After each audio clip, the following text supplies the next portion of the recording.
नमो अरिहन्ताणं नमो सिद्धाणं नमो आयर्याणं नमो अध्यायाणं नमो लोय सौवसाहुरम् तीन भुवनों में सार वीतराग विज्ञानता शिव स्वरूप शिवकार नमः त्रियोग संहारिके। बोले पंच परमेष्ठी भगवान की जय। द्वादशांग में जन्माणी माता की जय। संत शिरोमणि आचार्य भगवान गुरुदेव विद्यासागर जी महाराज जी की जय। पूज्य गुरुवर मुनिपुंग विश्वासी सुधा सागर जी महाराज जी की जय। हमने अभी तक लगभग आधे से अधिक चतुर्थ ढाल तक ग्रंथ पूर्ण कर लिया है। आज से हम प्रारंभ करने जा रहे हैं पांचवी ढाल। चतुर्थ ढाल में हमने यहाँ तक सम्यक दर्शन, सम्यक ज्ञान एवं सम्यक चारित्र में एक देश चारित्र तक वर्णन पढ़ लिया। अब वर्णन आएगा किस चीज का? सकल देश चारित्र का, जिसमें इसमें पांचवी ढाल में आएगा 12 भावनाओं के अंतर्गत वर्णन, जो एक सकल देश चारित्र के अंतर्गत ही आता है। तो उसके लिए अब हम क्या करेंगे, यहाँ से स्वाध्याय प्रारंभ करेंगे। चलिए सभी पांचवी ढाल निकालेंगे और पहले हम भूमिका पढ़ेंगे कि पांचवी ढाल में और क्या क्या विषय है, किस बारे में इसमें कहा गया है। तो ये पढ़ करके फिर आगे के हम छंद को पढ़ते हैं। वैराग्य की अनुभूति के बिना मुनि पद प्राप्त नहीं हो सकता और वैराग्य उत्पन्न करने वाली माता है अनुप्रेक्षा। अनुप्रेक्षा मतलब ये 12 भावनाएं, उनके लिए माता के समान कहा है। इसीलिए संसार, शरीर और भोगों से विरक्त भव्य जनों को 12 भावनाओं का चिंतन अवश्यमेव करना चाहिए। जैसे पवन के लगने से अग्नि प्रज्वलित हो जाती है, उसी प्रकार इन 12 भावनाओं के अनुचिंतन से समता रूपी सुख प्रकट हो जाता है। समता के प्रकट होते ही आत्मस्वरूप का बोध एवं उसमें तल्लीनता अर्थात स्थिरता आ जाती है, जिससे मोक्ष सुख प्राप्त होता है। मुमुक्षु जनों को वैराग्य वर्धक इन 12 भावनाओं का चिंतन निरंतर करते रहना चाहिए। मुमुक्षु जनों अर्थात जो मोक्ष की इच्छा रखता है, उनके लिए 12 भावनाओं का चिंतन अवश्य करना चाहिए। क्योंकि यह तो मुनियों के लिए है, तो हमें क्या करना चाहिए? फिर ये क्यों लिखा? तो इसलिए लिखा कि इनको पढ़ के धीरे धीरे से हमने मानो जैसे अनित्य भावना का चिंतन किया, इसका क्या स्वरूप है, जो स्वरूप है उसको हम थोड़ा सा ग्रहण करने का क्या करेंगे, प्रयत्न करेंगे। क्यों करेंगे? क्योंकि हमें भी आगे चल करके मोक्ष मार्ग में जाना है। इसीलिए अभी से जो हम प्रयत्न करेंगे तो आगे चल करके हमें कोई सी परेशानी नहीं होगी। तो आइए प्रारंभ करते हैं। छंद क्रमांक 1, पंचम ढाल। भावनाओं के चिंतन का कारण, अधिकारी और लाभ। मुनि सकल व्रति बड़ भागी, भव भोगन तय बैरागी। वैराग्य उपावन माई, चिंते अनुप्रेक्षा भाई। मुनि सकल व्रति बड़ भागी, भव भोगन तय बैरागी। वैराग्य उपावन माई, चिंते अनुप्रेक्षा भाई। मुनि सकल व्रति बड़ भागी। मुनिराज सकल व्रति। पहले ढाल चतुर्थ ढाल में हमने क्या पढ़ा था? एक देश चारित और सकल देश चारित। एक देश चारित्र तो वहां तक श्रावकों के लिए था, ये आया मुनियों के लिए। कौन सा चारित्र? सकल देश चारित्र। इसलिए सकल वृत्ति, मुनि सकल वृत्ति हैं, बड़े भागी, बड़े भाग्यवान हैं। कौन? मुनिराज ऐसे बड़े भाग्यशाली हैं जिन्होंने किसको ग्रहण किया?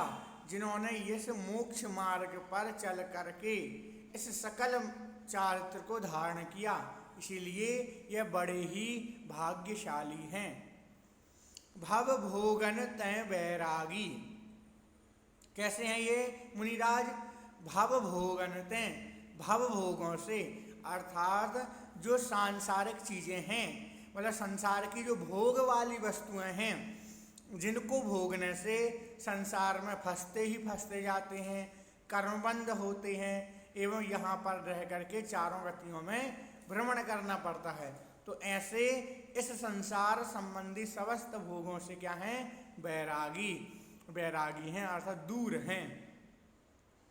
कैसे बैरागी हैं? मतलब इनमें रहते तो हैं लेकिन इनसे क्या हैं? उस कमल के समान, जिस प्रकार एक कमल होता है वह कैसा होता है? बिल्कुल अलग होता है पानी से, वैसे ही यह भी बैरागी हैं। किससे बैरागी हैं? समस्त सांसारिक चीजों से। उन्होंने सारी चीजों को त्याग कर दिया। महावृत्ति का लक्षण क्या है? जो नग्न दिगंबर होगा एवं हर एक प्रकार की क्रियाओं से क्या होगा? निवृत्त होगा, परिग्रह नहीं रखेगा, पापों से विरक्त होगा, कोई भी ऐसी चीजों से युक्त नहीं होगा जिनमें क्या हो? उसका संसार बढ़े, कर्मबंध हो, ऐसी सभी चीजों से क्या होगा? विरक्त होगा। कौन? सकल वृत्ति अर्थात जो महावृत्ति मुनिराज हैं। अब वह मुनिराज क्या करेंगे? क्या करना चाहिए? वैराग्य उपावन माई चिंतय अनुप्रेक्षा भाई। वैराग्य को उत्पन्न कराने के लिए, अर्थात वैराग्य को उत्पन्न करने के लिए जिस प्रकार से वह किनका चिंतन करेंगे? वैराग्य को उत्पन्न कराने के लिए अनुप्रेक्षा माई, मतलब इन्होंने क्या कहा? अनुप्रेक्षा। 12 भावनाएं कैसी हैं? माता के समान हैं। जैसे कोई बच्चा होता है, कोई बालक होता है, वह अपनी माँ का ध्यान करता है। कब? या तो उसको भूख लगी हो, या फिर किसी चीज की जरूरत हो, नींद ना आ रही हो, या फिर किसी भी प्रकार से, तो क्या करता है बच्चा? माँ को याद करता है, उनका चिंतन करता है। वैसे ही जो मुनिराज हैं वह भी 12 भावनाओं का चिंतन करेंगे। वह भी क्या है? माँ समान उनके लिए कहा है कि ये आपकी जो 12 भावनाएं हैं ये माँ के समान हैं, जो क्या हैं? जैसे ही चिंतन करते हैं उनका, और उनकी क्या होती हैं? ये भावनाएं आकर के उनका साथ देती हैं। कैसे साथ देती हैं? यदि संसार में फंस रहे हों, 12 भावना में से किसी एक भावना का प्रबल हो गया हो, अर्थात उनका प्रभाव दिखने लगा हो, तो पुनः चिंतन करने लगते हैं और फिर उनसे क्या हो जाते हैं? दूर हो जाते हैं कि यह मेरा स्वरूप तो है ही नहीं, ऐसा मुझे नहीं करना है। इस प्रकार से वह सारी भावनाओं का चिंतन करते हैं उस माता के समान। जिस प्रकार से माता बच्चे को सुख प्रदान कराती है, भूख को नष्ट करती है, उसी प्रकार से यह 12 भावना रूपी माता भी मुनिराज के लिए मोक्ष प्रदान कराने वाली हैं एवं कर्मों को नष्ट कराने वाली हैं। ठीक, पुनः देखें एक बार फिर से। मुनि सकल वृत्ति भागी, जो मुनिराज हैं वह सकल वृत्ति अर्थात समस्त प्रकार के व्रतों के धारी हैं, अर्थात महावृत्ति हैं, बड़े भागी और बड़े भाग्यवान हैं। क्यों भाग्यवान है? क्योंकि उन्होंने ऐसे संसार में रह करके भी, इस संसार से जहाँ आधुनिकता की दौर है, दिन रात प्रति समय पाप ही पाप का कार्य हो रहा हो, ऐसी चकाचौंध में भी कैसे हैं? वह इस सारी चीज़ों से विरक्त हैं, इसीलिए बड़े भाग्यवान हैं वह हमारे मुनिराज। भव भोगंत बैरागी, और वह कैसे हैं? भव भोगों से कैसे हैं? बैरागी हैं, दूर हैं। वैराग्य के उत्पन्न कराने के लिए चिंतन करता है किसका? अनुप्रेक्षा माई, अर्थात 12 भावना रूपी माँ के समान का चिंतन करता है। कौन? ऐसा मुनिराज।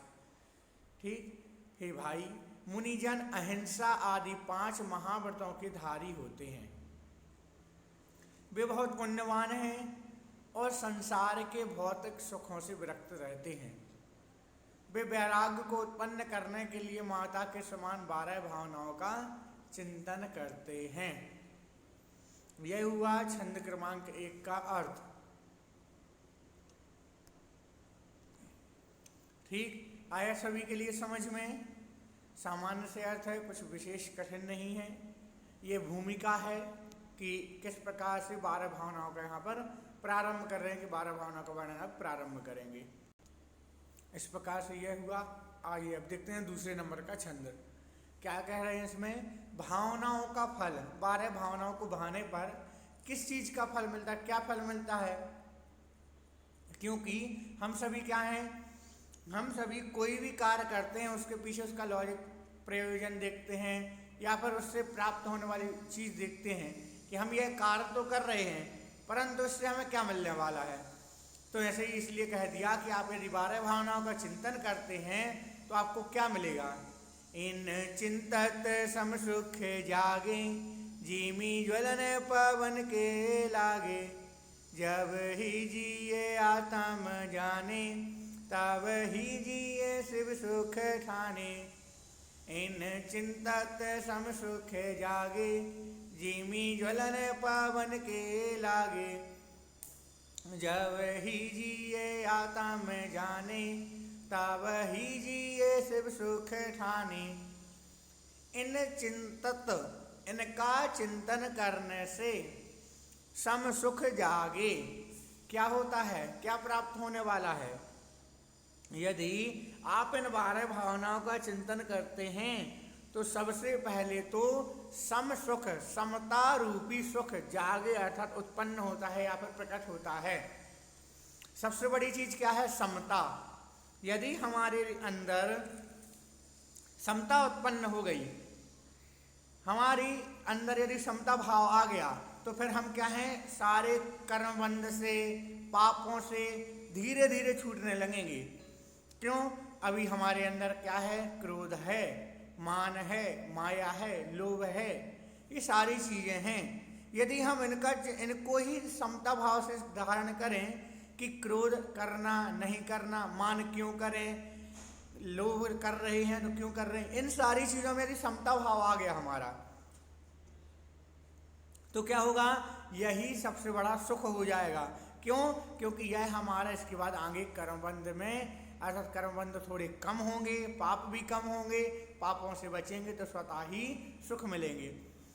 जिमी ज्वलन पवन के लागे, जिमी अर्थात जिस प्रकार से, ज्वलन अर्थात अग्नि के, हवा ज्वलन पवन के लागे अर्थात जिस प्रकार से हवा के लगने पर अग्नि प्रज्वलित होती है और बढ़ जाती है। जैसे उन्होंने क्या समता को उदाहरण किया, अब उसको उदाहरण के रूप में कह रहे हैं कि आपने शुरुआत की किसकी? भावनाओं का चिंतन किया, समता भाव आपके अंदर आया। अब क्या है? अब धीरे धीरे चिंतन करोगे भावना भाव, यह आपकी एक हवा है जो आपकी आगे के लिए और आगे बढ़ेगी। कि किसके लिए? उन 12 भावनाओं के लिए जो हमारी आत्मा के लिए लाभकारी होगी। मतलब आत्मा रूपी अग्नि जलेगी जिससे सुख प्राप्त होगा। नीचे वाली पंक्ति में देखे समझ आएगा। जब ही जिए आत्म जाने, जब ही अर्थात मन में, हृदय में, यह जीव आत्मा के स्वरूप को जाने अर्थात जान लेता है। उसने चिंतन किया, चिंतन करने से समता जागी, समता जागी। अब वह समता किस प्रकार है? वह समता है हवा लग चलते हुए अग्नि के समान। अब अग्नि प्रज्वलित हुई, वह किसके लिए? जब वही जिए आत्म जागे, उस अग्नि के द्वारा, मतलब समता रूपी अग्नि के द्वारा जैसे ही अग्नि प्रज्वलित हुई और हमारे आत्मा की अनुभूति को उत्पन्न किया, आत्मा की अनुभूति जागी, तब ही शिव सुख ठाने, उसी कारण से ही शिव सुख, मोक्ष रूपी सुख में ठाने अर्थात जाते हैं या फिर प्राप्त करते हैं। किस कारण से? आत्मा में लगने पर, आत्मा के बारे में जानने पर, अर्थात आत्मा के स्वरूप को जान लेने पर। इन चिंतत सम सुख जागे, चिंता इस प्रकार से चिंतन करने से, इन 12 भावनाओं का चिंतन करने से समता रूपी सुख तो उत्पन्न होता ही है, साथ ही साथ में जिमी यह क्या है, यह एक अग्नि समान है। जैसे यह हवा लगती है अग्नि में, अग्नि और तेज हो जाती है, वैसे ही यह समता रूपी भावना है जो हमारी आत्मा के लिए अपने आत्मज्ञान को प्रदान कराने वाली है। जब ही जी आत्म जाने, वह आत्मा को ज्ञान कराने वाली है, जानने वाली है, और वह ही तब ही जी शिव सुख ठाने, वह ही क्या है, शिव सुख ठाने अर्थात मोक्ष को प्रदान कराने वाली है। ठीक, एक बार सामान्य से अर्थ देखें। इन 12 भावनाओं का चिंतन करने से समता रूपी सुख प्रकट होता है। जैसे हवा लगने से अग्नि प्रज्वलित होती है, हवा लगी और अग्नि प्रज्वलित हुई, हमने 12 भावनाओं का चिंतन किया और समता रूपी सुख प्रकट हुआ। जब यह जीव आत्मा के स्वरूप को जान लेता है तब ही वह मोक्ष सुख को प्राप्त करता है। जब वह जान लेगा आत्मा के स्वरूप को तो क्या होगा, उससे मोक्ष सुख भी प्राप्त कर लेता है।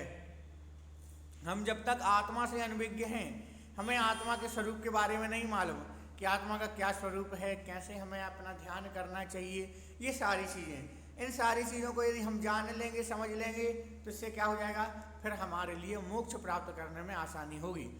जैसे हम कोई चीज़ है, कहीं जाना है, तो उस मार्ग को हम जान लेंगे तो आसानी से जल्दी जल्दी पहुंच जाएंगे। यदि हमें मार्ग ही मालूम नहीं होगा तो हम यहाँ वहाँ भटकते हुए जाएंगे, पूछते हुए जाएंगे, परंतु यदि हमें मार्ग मालूम होगा तो हम सीधे सीधे पहुँच जाएंगे।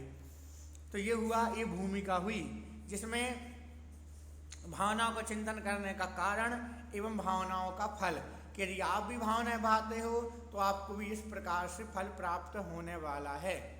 इसीलिए आप सभी भी जिस प्रकार से हम इन 12 भावनाओं को प्रतिदिन एक एक दो भावना प्रतिदिन पढ़ेंगे, उनके स्वरूप को समझो, समझ करके जरूरी हम पूरी भावनाओं को नहीं कर पा रहे, समझ पा रहे या फिर ग्रहण कर पा रहे, तो कम से कम थोड़ी थोड़ी, जैसे हमने कोई भी एक भावना पढ़ी, एक भावना का क्या स्वरूप है, उसका जो स्वरूप है, अब उस स्वरूप के लिए हम क्या करेंगे, थोड़ा सा उस पर विचार करेंगे, ये करना है, इससे हम क्या हो जाएंगे, थोड़ी थोड़ी भावना में हम प्रबल हो जाएंगे, भावनाओं के बारे में समझ लेंगे, भावनाओं को जान लेंगे, और फिर क्या हो जाएगा, उससे हम धीरे धीरे मोक्ष मार्ग में प्रशस्त हो जाएंगे।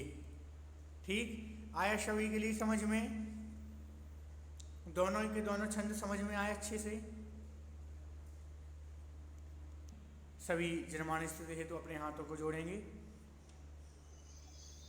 बोधि समाधि परिणाम शुद्धि स्वात्मोपलब्धि शिव सौख्य सिद्धि चिंतामणिं चिंतित वस्तुदानीं त्वां वन्द्यमानस्य मम स्तुदेवं नवार्णमुकार।